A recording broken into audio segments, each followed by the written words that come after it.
Hello, Bulldogs. This is Kyle Carlson. And I'm Margaret Maurer. Welcome to your BNN News Show.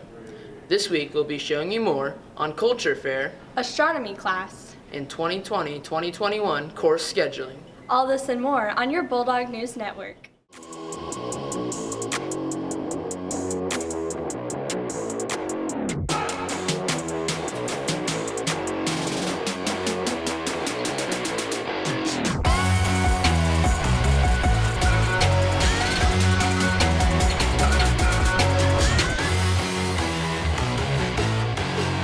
The CNHS Culture Fair took place last Friday, January 17th.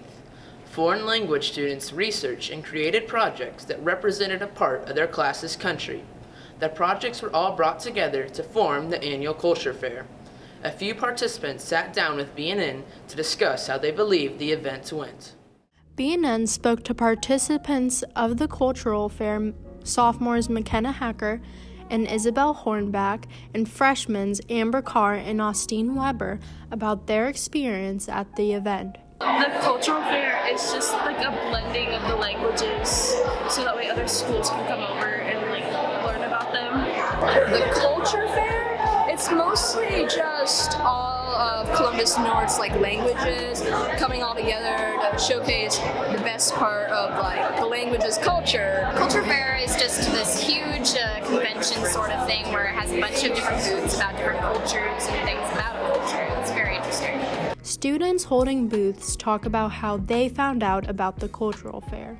Well, when we were freshmen, we actually just got entered into the culture fair for our German class. I was told in class by my Japanese teacher, Miss Bays, and I have a booth actually over there.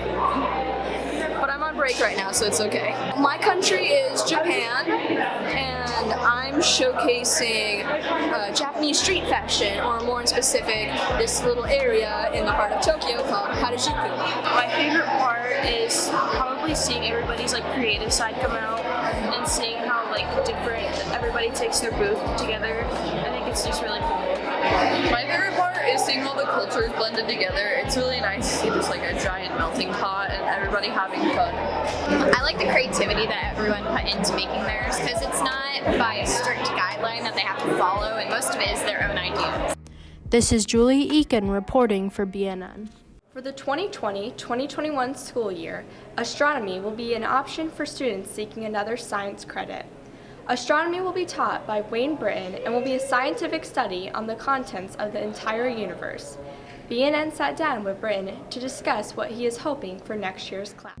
BNN sat down with Mr. Britton to discuss next year's potential astronomy class. This is what he had to say. My name is Wayne Britton. I've been a teacher here at Columbus North High School for 15 years. Astronomy is one of my very favorite classes to teach. It's just a fantastic exploration of your existence. Astronomy is it's such an amazing topic. It's one of those fields I never thought I was going to fall in love with like I have. When I took my test to become an aerospace science teacher, I'd had some of it a little here and there, and then I took a full-blown college-level astronomy class, and my mind was just boggled by how intricate and beautiful the universe around us really is, and how integrated we actually are inside of it. And to be able to take students through that journey is such a treat. It's such a privilege to be able to do that. And the last time I taught astronomy, there happened to be a full lunar eclipse here, visible in Columbus, but it was super early in the morning. So we field tripped out for it, and all spent the morning on the football field in jackets and blankets watching this and eating donuts and drinking coffee. But it was a great way to bond and really know each other and really explore the solar system right in front of us so we could see. In fact, I'll never forget that morning. The planets were lined up in such a way. It was Saturn, Mars, and Jupiter, and the moon, all at dawn, right before dawn. You could just see the golden edge of the sun in the east. And you could tell exactly where that plane in the solar system was. You could outline it with your finger.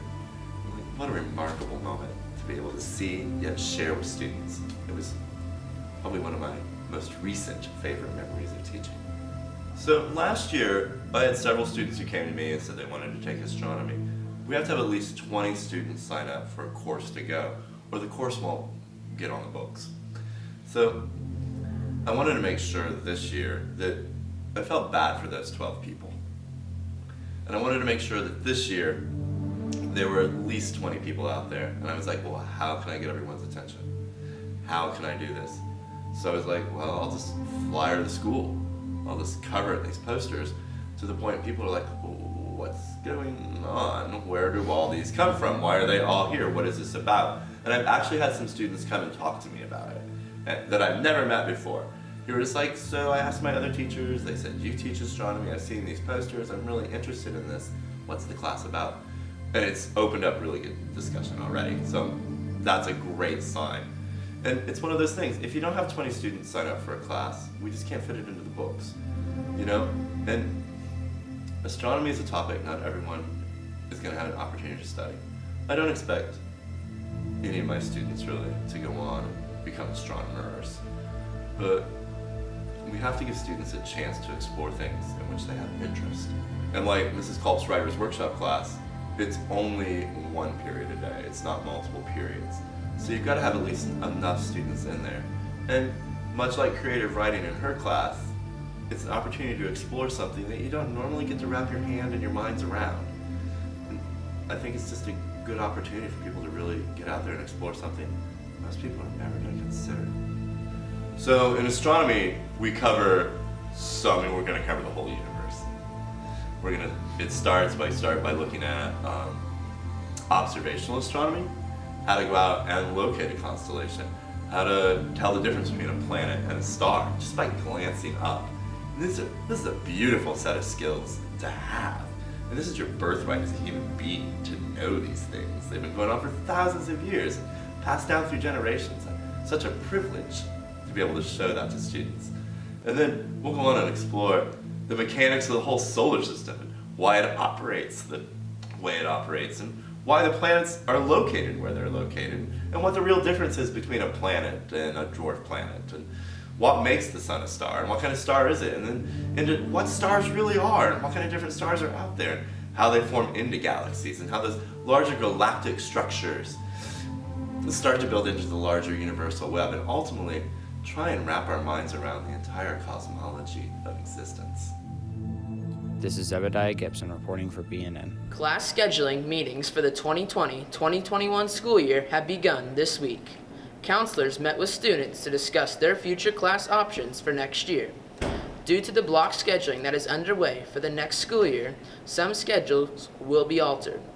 BNN reporter Braden Taylor sat down with counselor Patrick Pemberton to learn more. BNN sat down with Counselor Patrick Pemberton to learn more about scheduling. It was to introduce them to the course selection process, which is very similar to what we've done in the past. Our schedule is changing. We're going from our 8-period day to what we now call Block 8, which is 4 classes one day, 4 different classes on the other day, and they kind of rotate. We will also have advisory, though, every day for like 30 minutes. And I think it was important for students to learn advisory is not a resource. It's like almost like a bulldog time, but we're going to do more within that as well. And it can also be used periodically as a resource as well. Mr. Pemberton explains how classes will work on block scheduling. Yeah, I think what teachers will do, instead of, you're basically doing 2 lessons in one day, no one is going to get up there and talk for 87, 88 minutes. It's just not going to happen.